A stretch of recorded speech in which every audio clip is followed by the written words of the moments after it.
My name is Eric Dawson. I'm 38 years old.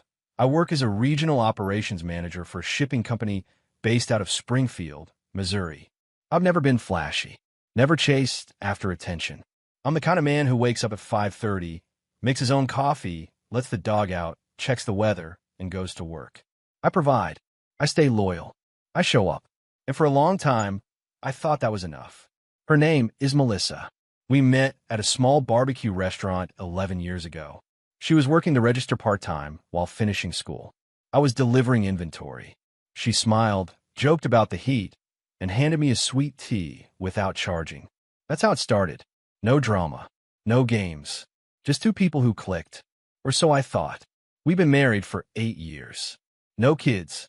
We talked about them once, then let the topic quietly fade when it stopped feeling like a priority. At first, that felt fine. We had each other. We traveled.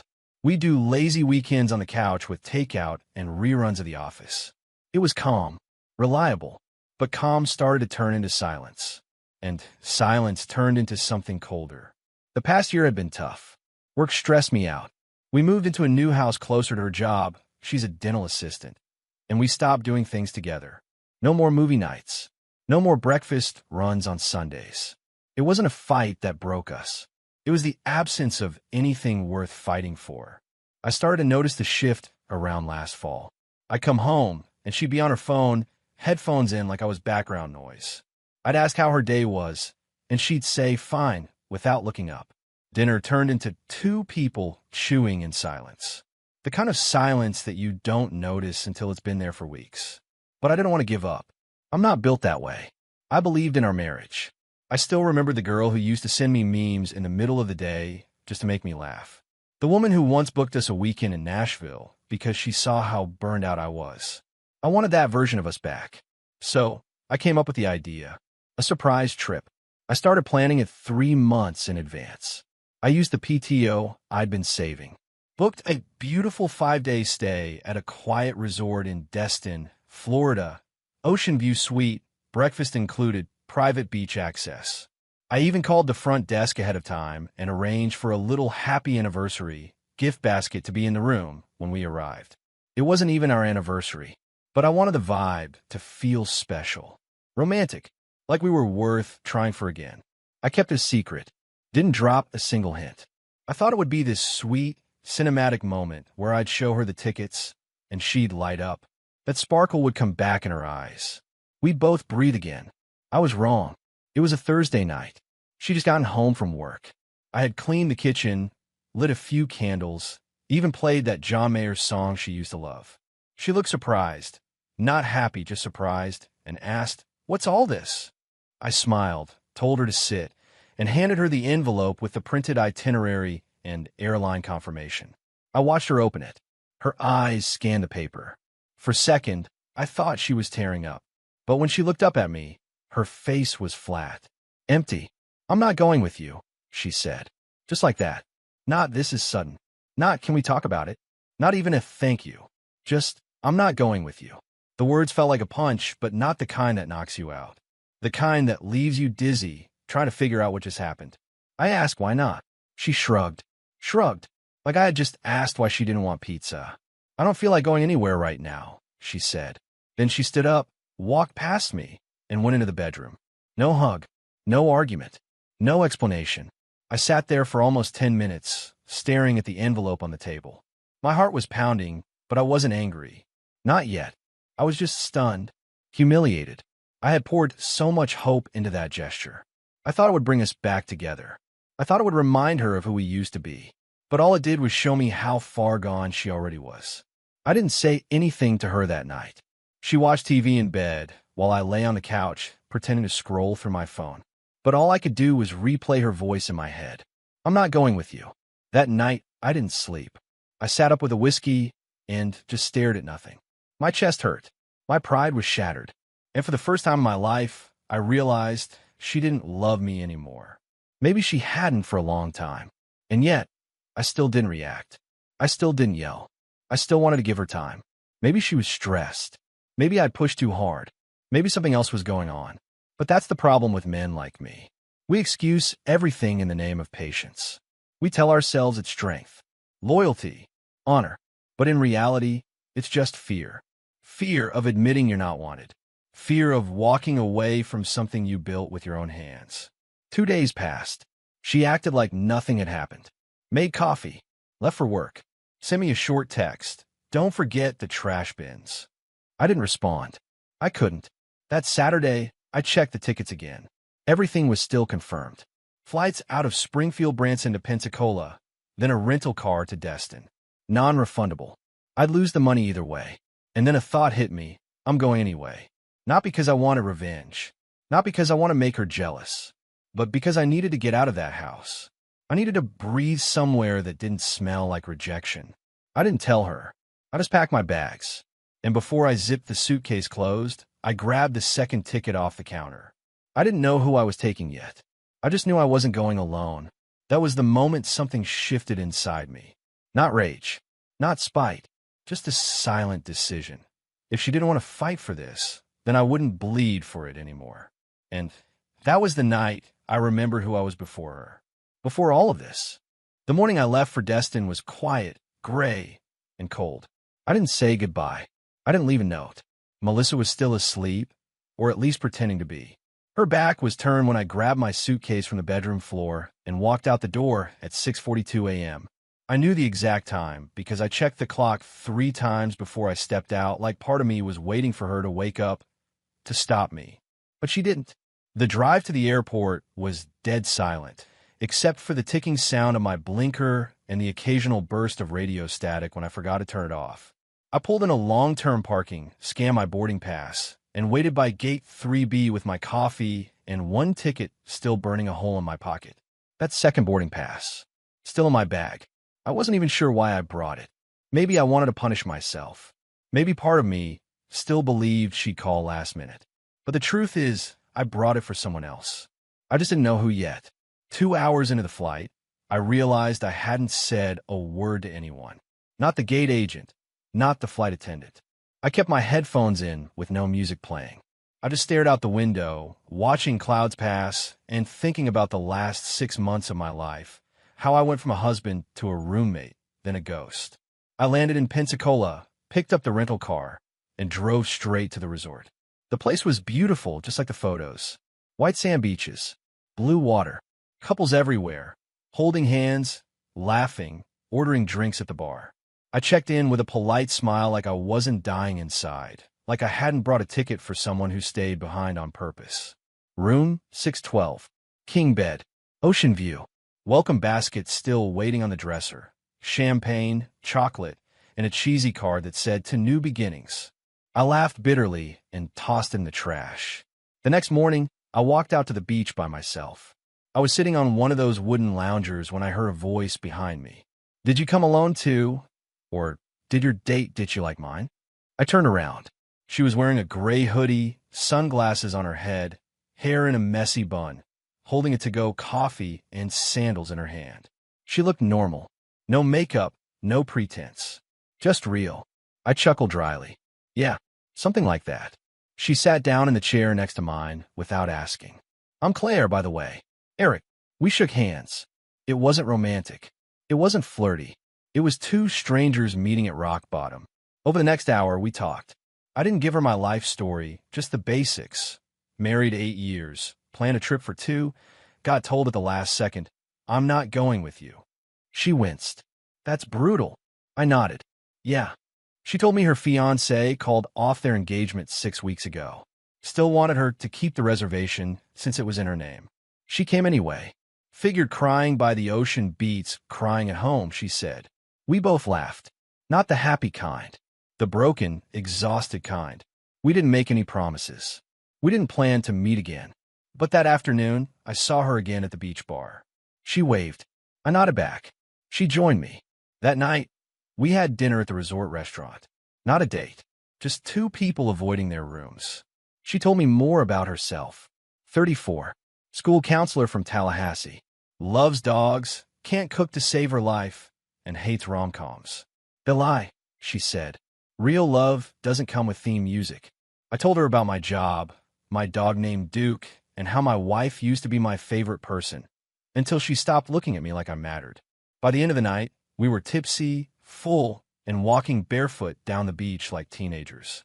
I didn't touch her. I didn't even think about it. That moment wasn't about replacing Melissa. It was about remembering that I was still someone, still worth being seen, heard, respected. On the third night, Claire and I sat on the balcony with a bottle of red wine, watching the tide roll in. She asked me something I didn't expect. Do you think she'll care that you came here with someone else? I paused. She doesn't even know I brought the second ticket. Claire raised an eyebrow. Are you going to tell her? I shrugged. I don't think she'd ask, but maybe I'll let her wonder. Claire smiled without judgment. Good. Let her. That night, I slept for the first time in weeks. Deep, dreamless sleep. When I woke up the next morning, I didn't feel like a man who had lost something. I felt like a man who had stepped out of a fog. Our last night at the resort, Claire and I walked into town, grabbed tacos from a food truck, and talked about nothing.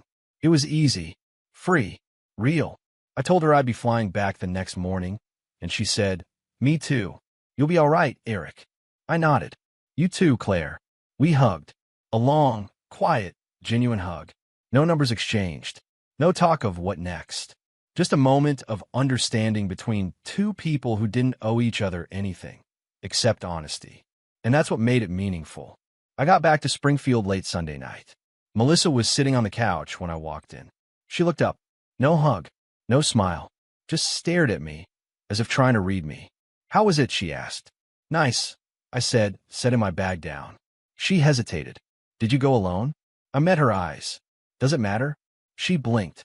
I watched her mouth open and close, like she wanted to say something but didn't know what. That told me everything. She expected me to sit in that resort room alone, to spend the week punishing myself. She expected silence, guilt, maybe even begging. But I didn't bring any of that back with me. I brought peace, and that terrified her. The next few days, she tried to act like nothing had changed. She made dinner one night. She asked if I wanted to go grocery shopping. She even mentioned that we hadn't watched anything together in a while. But I wasn't playing that game anymore. I didn't snap. I didn't yell. I just said, I'm good, and stayed in my lane. One night, I walked into the living room, and she was scrolling through photos on her phone, and I caught a glimpse of my Instagram story on the screen. A photo of the beach. A second glass of wine beside mine. A hint. Just enough. She didn't say a word about it, but I saw the panic in her eyes. She didn't want me to move on. She just wanted me to stay stuck. But I wasn't the same man who left that house 4 days earlier. Someone else had answered the silence she gave me. And now, she was the one listening to silence. When I got back from Destin, I didn't walk through the door as her husband anymore. I came back as a man who had finally understood his own worth. I didn't know her answers. I didn't know her explanations. I didn't know her affection. All I owed myself was peace, and the silence I brought home with me was louder than anything she ever said. The first morning back, Melissa was up before me for once. She made breakfast, scrambled eggs, toast, and even coffee the way I like it. I didn't touch it, not out of pettiness, but because I didn't need her effort now. It was too late. I grabbed a banana, said, I'll eat at work, and walked out. She didn't respond.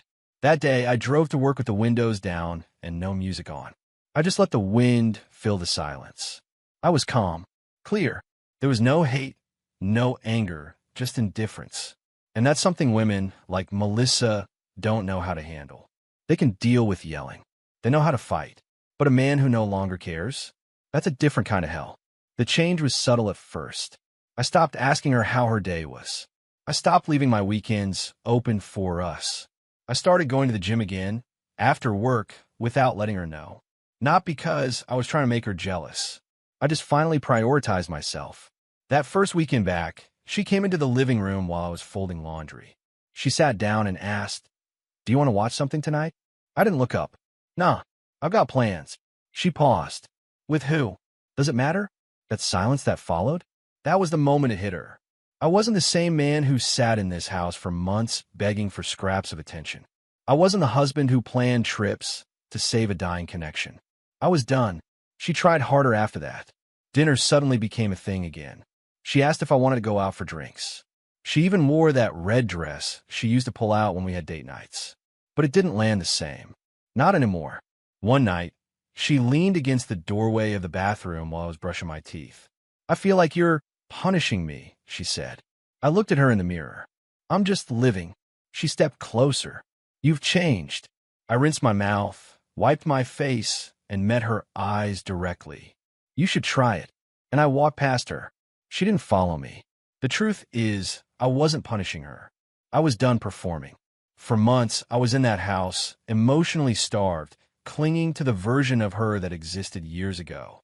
But the woman I married, the one who used to make me laugh, used to touch my arm when she passed me in the kitchen, used to check in on me when I was quiet, that woman had checked out a long time ago. I finally caught up. She started bringing up the past a lot after that. Remember when we went to Nashville and you lost your wallet? Remember that night we drove 4 hours just to get seafood? She was trying to pull me back into those memories, hoping I'd fall in love with nostalgia again. But memories don't fix behavior. And she never once said the words I waited months to hear. I'm sorry. That's what really stuck with me. She never took accountability, never admitted she withdrew, never acknowledged the pain I carried while she pretended everything was fine. About a week later, I came home late from the gym, and she was sitting at the kitchen table with 2 glasses of wine. She looked nervous. I wanted to talk, she said. I feel like things have been weird between us since you got back. Weird? I asked, raising an eyebrow. I mean different. Distant. I nodded. Yeah, I know. She sipped her wine. Did something happen on the trip? I stared at her. She already knew the answer. She just wanted to hear me say it. But I wasn't going to give her the closure she denied me for months. I met someone, I said calmly. We talked. We laughed. We shared silence. And it made me realize I haven't felt that with you in a long time. Her eyes filled with tears, but she didn't let them fall. She looked down at the table, then back up. Did you sleep with her? I paused. Not because I was ashamed, but because I wanted to make sure every word landed exactly where it should. No, I said, but I could have. And you know what? For the first time in a long time, I wanted to. That broke her. She stood up, took the wine glasses, and dumped them in the sink. She didn't say a word, just walked to the bedroom and closed the door. And I went to the couch, not because I was banished there, but because I didn't want to share a bed with someone I didn't trust with my heart anymore. The next morning, she was cold, distant, which was ironic, considering that's how she had treated me for nearly a year. But now that the roles were reversed, she didn't know how to process it. That weekend, I got a text from Claire. Claire, hope you're doing all right. Just wanted to say thank you for being real. I stared at the screen for a long time. Then I replied, Me, that week changed my life.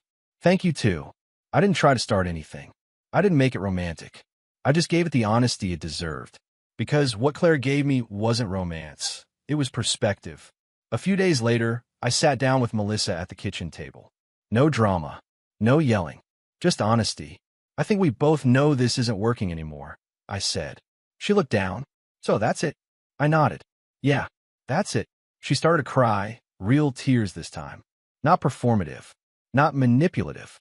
She finally realized the game was over. You didn't even give me a chance to fix it, she whispered. I leaned forward. You had months, Melissa. You just didn't think I'd ever walk away. She shook her head. I didn't think you'd change. Well, I did. I moved out 2 weeks later. Got a small apartment downtown. Signed the lease, bought a couch off Facebook Marketplace, and slept on the floor the first night. And you know what? It was the best sleep I'd had in years. Freedom doesn't always come with applause. Sometimes it comes in the form of an empty room, a quiet night, and no one draining your soul. Melissa reached out a few times after that. A text here, a call there. Once, she sent a photo of Duke, our dog, saying he missed me. I replied with a thumbs up. She asked to talk, to meet up, to process. But I'd already done that, alone, on a beach in Destin, with someone who saw me clearly for 5 days, more clearly than my wife had in the last 2 years. I didn't need closure. I didn't need revenge. I just needed out. And I got it. Some people don't realize what they had until it leaves. Not with a scream, not with a fight, but with a bag packed quietly in the morning. Melissa didn't lose me because I changed. She lost me because she didn't believe I ever would. And now, she gets to live with that. I get to live free.